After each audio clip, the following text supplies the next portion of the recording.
Most people who lose money in the stock market are not uninformed. They are impatient. They watch prices move and feel something pulling at them, an urgency that feels like reason but is not.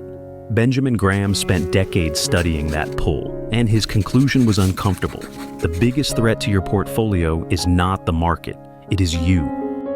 Graham began teaching at Columbia Business School in 1928, watching investors treat stocks like lottery tickets. He watched fortunes built and then erased, not because markets were unpredictable, but because investors confused price with value. That observation drove decades of research and eventually produced a book first published in 1949. His argument was simple and radical. Investing is most intelligent when it is most businesslike. Warren Buffett read it in his early 20s and later called it the best book on investing ever written. That endorsement matters because Buffett's entire investing philosophy was built on Graham's ideas. Here is the idea Graham built everything on. A stock is not a ticker symbol. It is a fractional ownership of a real business. And real businesses have real worth that can be estimated, even if the market does not always reflect it. Graham called the gap between what something is worth and what it costs the margin of safety. When you buy a stock trading well below its underlying value, that gap protects you. If you are wrong about the business by a modest amount, the discount absorbs the error. If you are right, the market eventually catches up. Most investors do the opposite.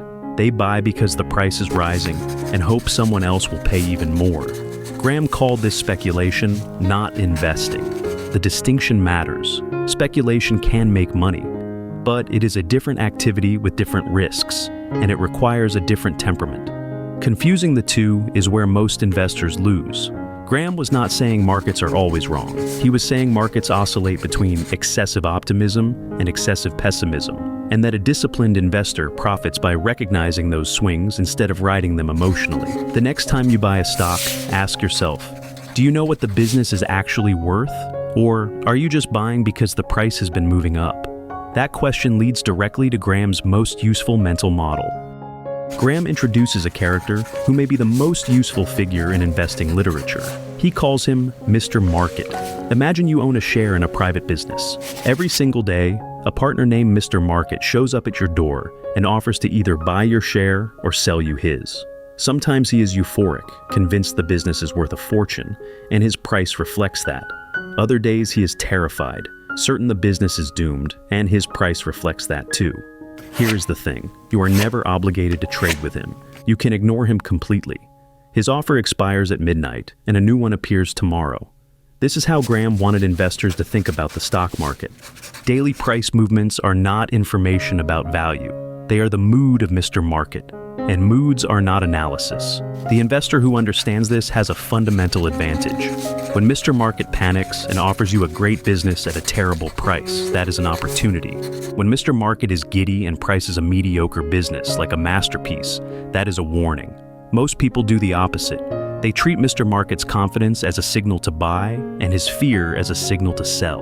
That is how wealth transfers from the emotional to the patient. But knowing that Mr. Market is irrational does not mean you are automatically immune to him. Graham's next distinction addresses that directly. Graham draws a hard line between two types of investors, not the smart and the foolish, the defensive and the enterprising. The defensive investor wants safety, simplicity, and to avoid serious mistakes. Graham recommends a diversified portfolio split between high-grade bonds and a broad selection of leading common stocks, rebalanced periodically. No stock picking, no market timing, consistency over cleverness. The enterprising investor is willing to put in real work, genuine analysis, studying financial statements, understanding business economics, searching for companies priced below what they are worth. Graham spent a full career doing exactly this and described his late preference for a group approach, buying clusters of stocks that meet simple criteria for being undervalued, rather than concentrating on individual picks. His research found that approach produced strong long-term results. The critical point is that most people who think they are enterprising investors are actually just active speculators. Being busy is not the same as being analytical. Trading more is not the same as thinking more carefully. Graham argued that the defensive approach, done consistently and without interference, outperforms most active strategies. Not because it is brilliant, but because it removes the human error that compounds quietly over time. This is the turning point in the book. The question is not how to pick the best stocks. The question is whether you have the temperament and the time to do genuine analysis, and if not, whether you can resist the urge to pretend you do.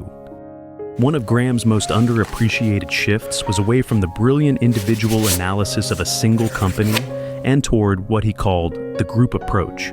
Rather than trying to identify the one perfect stock, Graham found that buying a group of companies meeting simple, measurable criteria produced reliable results.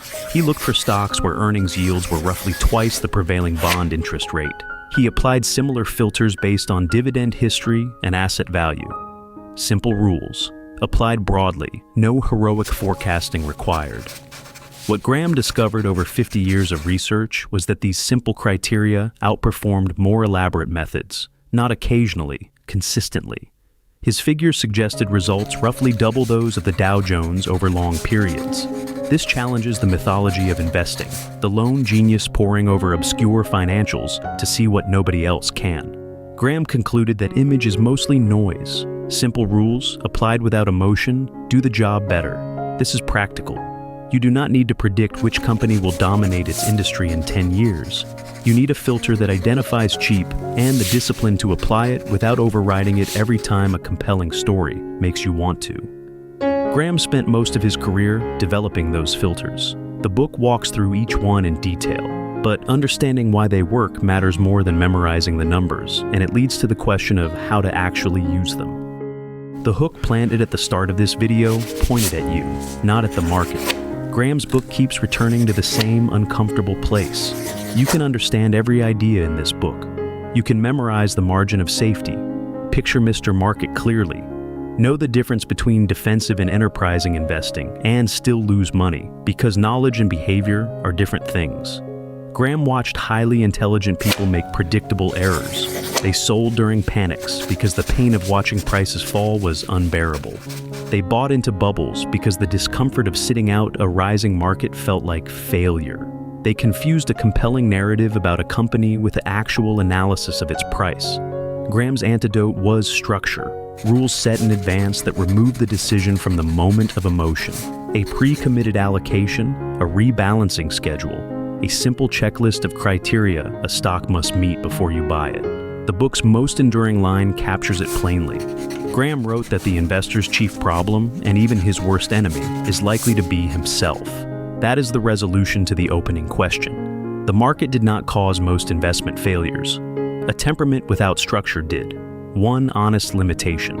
Graham's frameworks were developed in a different era. Some specific valuation thresholds he described may not translate directly to today's markets or interest rate environments. The principles are durable. The precise numbers require judgment. That gap between timeless principle and current application is something readers must close for themselves. Graham did not write a book about getting rich quickly. He wrote a book about not getting poor slowly, through small emotional decisions compounding invisibly across decades. The ideas here are not complicated. They are just genuinely difficult to follow when the market is moving, and everyone around you seems to know something you do not. If that tension interests you, the full book earns the time. Subscribe if you want more summaries built the same way.